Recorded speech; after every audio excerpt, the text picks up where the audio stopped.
Hello all, Munch here. Welcome to another episode of my FM19 Aston Villa save. Today we have a game against relegation threatened Brentford away from home, and then a local derby against West Brom at Villa Park. Let's see how we've been getting on off of camera. So since last time we met, well, we saw us beat Stoke 2-0 and then draw 2-2 with Leeds at home, which was a very good game, good for the neutral, and also kept us at the top of the table. We are still there. And form has been a little bit inconsistent of recent. Following on from the Leeds draw, we actually beat Swansea, then we beat Preston, which is very good. Got a 0-0 draw against QPR at home, which is a bit disappointing. We lost 3-1 to Chelsea in the FA Cup third round, which we did anticipate happening. And then we followed that with a shock 1-0 defeat to Wigan. Wigan doing quite well in the save, like they are 10th, which by Wigan standards is not too bad, no disrespect. But then we did follow that with 4-0 thumpings of Hull and then a 2-0 win against Ipswich. Then again, inconsistency coming back. Lost 1-0 to Reading and drew 0-0 with Sheffield United. Goals have been a little bit hard to come by in the last couple of weeks, and I'm wondering if the boys are getting a little bit tired. Like I said, today we've got Brentford away from home. They're really struggling in the league, down in 20th position, and then we have West Brom, who are in the playoffs as it stands. So without further ado, we'll crack straight into the Brentford game. They're 19th, my apologies, not 20th. Normally I go to the 5-2-1-2 away from home, but unfortunately Jonathan Codgett is carrying a little bit of an injury at the moment, so I can't fit him in. I am going to bring Tuanzebe back in though, because Nsoki has been deputising while he's been off injured. So, Kalinic is in goal, Taylor, Chester, Tuanzebe and El Mohammadi make up our usual back four. Then we've got Hura Hain and John McGinn in the midfield. God, I forgot he was there. Andre Green's out on the left, Grealish is in the centre, and Adoma is on the right. Tammy Abraham is leading the line up front. It has made me realise just how little we have in the way of options up front. I've just realised MikeRo is injured, so we're going to bring Alan Hutton onto the bench. But yeah, it has made me realise just how short we are up front. We either have Tammy Abraham or Jonathan Codgett. We don't have really another centre forward, like an out-and-out centre forward. They're playing the same formation. Neil Marpie is a centre forward we could probably deal with. He's a very good player. And he's only got 6 goals this year, so they haven't been free-flowing. You can see where most of the issues are coming from. But I anticipate this being a difficult game, considering that we haven't been playing particularly well recently. Because we are still top from Leeds, but only by a single point. And more importantly, Derby have now got involved in the promotion race as well. They're only 2 points behind in third place. So, whereas beforehand it was a bit of a 2-horse race, now Derby have joined the equation. Things are going to get a little bit tense and tasty. Well, that was a true shower of... What is going on? We are so poor, man. I'm going to get aggressive and say I am not happy with the way things are going. Maybe I need to change up the formation. Maybe teams are getting used to the way that we're playing. I don't know. It's just something not quite right about the team at the moment. And I don't know.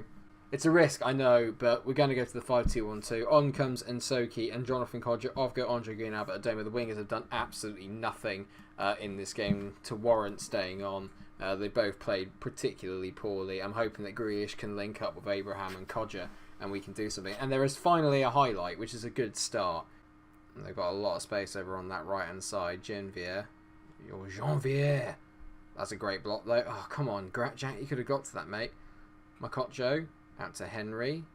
Henry knocks the ball out of his feet. Looks to put a ball in. Sims. Great tackle there. And away we go. Brilliant from John McGinn. He finds Codgett. Come on, John. You got to play this ball in, mate. John.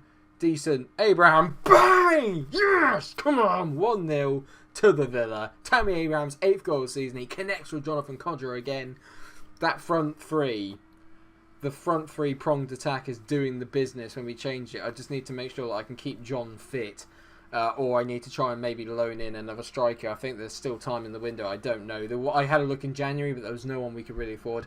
Next year, though, we definitely need to upgrade our strikers or at least get a bit more depth. Connolly. Oh, my God. It's hit the bar. Jesus, I thought they'd just equalised straight from there. I'm going to take El Mohammadi off because he's quite tired. And on comes the Scottish Cafu, who looks like he's likely to leave, which hurts because he's a bit of a Villa cult legend, is Alan Hutton. But he's not particularly got on that well with me because he's not played very well this year, and El Mohammadi has, and I've just been playing him instead, which is what you would do. 10 minutes to go. Come on, Villa. Come on. I finally maybe got a little bit of partnership up front with Codgett and Tammy. They seem to link up quite well. That's like the second or third time that they've assisted each other. And you look at Leeds and Derby, like they are on fire at the moment. Leeds are 4-2 up and Derby are 3-0 up in their game, so obviously they're hitting form at the right time, whereas we're grinding it out. Malpaye, oh, piss off. Seriously. Are you really going to do that to me? How many deflections did that take? Bullshit. absolute nonsense here. MikeRo, it's a good ball and great take by Malpai. I mean, piss off now. Kalinic should say that. He's getting dropped next game. We're going to drop to second. No, I'm surprised that didn't go in. Blood, piss off. Honestly. A 1-1 draw. I'm going to say to the boys, unlucky it wasn't our night. I'm fuming. How have we not won that? And now Derby are literally only 2 goals behind us on goal difference. Bloody hell. And we've got West Brom coming up next. It's not going to get any easier. This is terrible. In all fairness to Brentford, they played quite well, and it probably was a fair result. But it's just to be ahead and then to throw it away like that is just gutting. Do you know what I mean? That is just gutting. Oh, I cannot believe it. This becomes such a big game now against West Brom. It's become such a big game now. Maybe I'm glad that we're having our blip now rather than right at the end of the season, but we don't have that many games left in truth now. You know, we're basically 2/3 of the way through the season now. So we really can't afford to be dropping points like that. Oh, his Codger's back full time, which is good. Yeah, we've only got 14 games left. I know it's only 14. We're literally 2/3 of the way through the season pretty much now, and oh, I hate dropping points from winning positions. I hate it.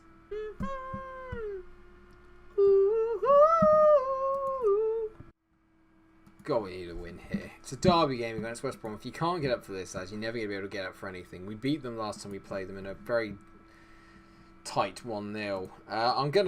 We are going to go for it a bit today. We're going to go straight to the 5-2-1-2. I am not messing around. Stanley and Soki is going to come in and join Chester and Slandsby at the back, and Jonathan Codger is going to come in. So both wingers are off today. So no Adoma and no Andre Green. Come on, we need to just get through this game and win it. I did talk about dropping Kalinic. I can't really, because he's just too good. We have to watch out for Dwight Gale. He is the man that we need to watch out for. I've made it about the fans and the boys like that, especially the front two. If we can get them pumped, get them firing, we just need to start blowing teams away. This is my mentality now. We're going to start blowing teams away. We have the firepower. Let's use it. Leeds aren't in action today, so this is a good chance for us to go back top of the table and assert some pressure. Let's do it. Come on, boys. First highlight, and it's only 3 minutes in, so this is a good sign already that it's going to be a bit of an open, exciting game. John McGinn dives in there and completely misses his tackle. Dwight Gale finds Phillips out on the right-hand side. This is always the issue. Montero, he's at the post, and Kalinic, again, just manages to dive after the ball has gone past him. Fortunately, it doesn't go into his own net, but he's not filling me with confidence right now. I don't normally play the 5 at the back at home. Normally I save it for away games where we can counter a bit more. So I'm going to go for a more positive mentality rather than being cautious. I just need to get Jack Grealish more involved in the games. He is the man that can open up all these defences and get that moment of magic. But he's done it in bits this season, but not enough. That's the annoying thing, is that you can see the qualities there, but it's just in drips and drabs. As Montero finds Dwight Gale out on the left-hand side, he hits a lovely ball over to Matt Phillips, who's a very dangerous player. Ward now on the ball. Get close to him. Go on. Oh, we just let him cross. El Mamadi clears it, sort of. Not really. Great block there to get in the way of Brunt's shot from Unnoki. Oh, God. We're just camped out in our half at the moment here. We are just trying to hold on. Jake Livermore on the ball. Bends one off the bar. If Jake Livermore is scoring 30-yard worldies, I'm going to turn this game off. Montero whips it in. John McGinn heads kick. Can we just make it to a second ball, please? Chris Brunt hits the post again. That's the 3rd time they've hit the post in this first half. We're all over the place. It's been so bad. It's been so bad. We're lucky it's 0-0 at half time. It's been an absolute shower of shite in that first half. That was terrible.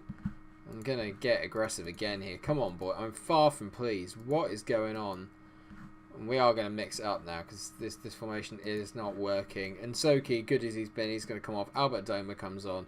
And I'm not messing around. Tammy Abraham is in better form. And also Jonathan Codger is quite tired, so I'm going to take him off. On come Andre Green and Alfred Adoma. And we're going back to our 4-2-3-1. I'm going to try and get hold of the ball here and assert some dominance over this game. We had 50-50 possession basically in that half, but didn't do anything with it. And we've already got a chance here. Conor Hurricane, it's completely against the run of play, but it is 1-0 to Aston Villa. The man turns up, Jack Grealish whips a ball in, and Conor Hurricane taps it in from 6 yards out. Get in! If we can just hold on. Lovely finish from Connor. He read the ball brilliantly. Dwight gave us the header. Get in. Come on. Yes, please. Come on. Adoma on the ball now. Good ball through to Tammy. Tammy. It's a good effort, but it's a good save from Johnson. He couldn't quite get it directly into the corner, but a good effort. It's yet another highlight. We are all over them right now since we changed formation. Jack Grealish on the ball. Lovely play out to El Mohammadi. Great ball whipped into the back post. Green can't quite get there. McGinn to Grealish. Back to John McGinn. Great inside ball to Neil Taylor. Oh, he should have squared it there. You have to hit it across the box. From this second half alone, we should be out of sight. Jack Grealish. Great ball whipped in. Adoma. Great save. Adoma again. How the hell? That post. That goal frame is... How close is it? Oh, pier off.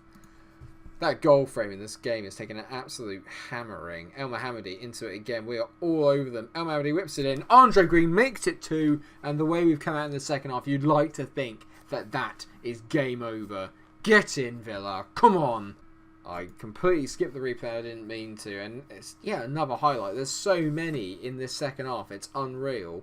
Taylor dips inside. Great run. Finds Jackie Grealish. He's been brilliant in the second half. John McGinn. Great ball into Adoma. Oh, what a finish from Albert Adoma. It's his 9th goal of the season. The wingers are turning up in this game since I introduced them. I dropped them both, but now they've turned up when it matters most. 3-0 Villa. Get in. Come on. Jack Grealish has been brilliant in this game, and it's a great ball here from John McGinn to find Adoma. That first time finish, in off the post. Keeper is completely stranded. Game over. 3 points to the Villa. We went to Tammy Abraham. Good turn from Tammy. He finds Albert Adoma. Adoma. Into Tammy. Oh, Tammy's got his 9th for the season as well. It is now a second half rout. Get in. The changing of formations just completely has changed this game on its head. Topsy-turvy doesn't quite describe it. Lovely link up here from Tammy and Adoma. It's a good ball from Tammy originally to Adoma. And how he spots that pass. That might be pass of the season. That is unbelievable from Adoma. Get in, boys. Come on.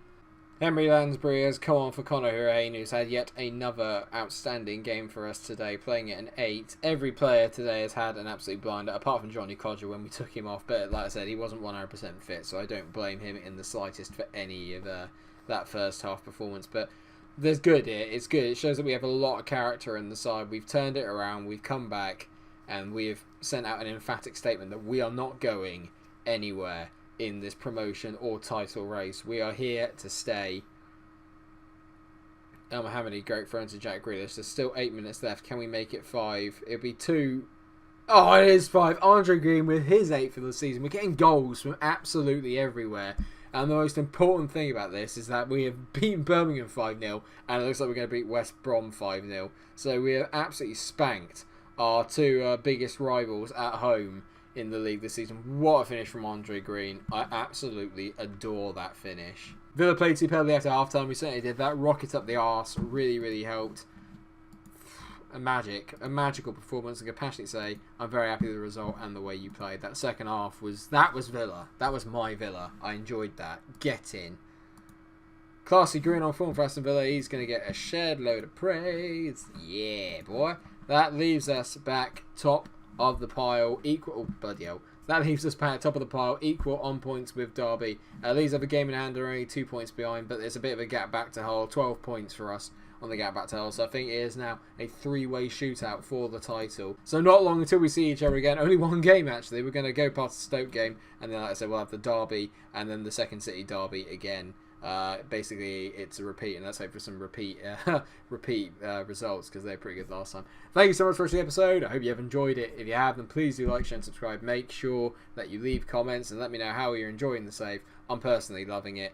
Is the change of formation the way to go? I like switching between the 5-2-1-2 and the 4-2-3-1. Let me know your thoughts, and just thank you so much for watching. Until I see you in the next episode, stay cool.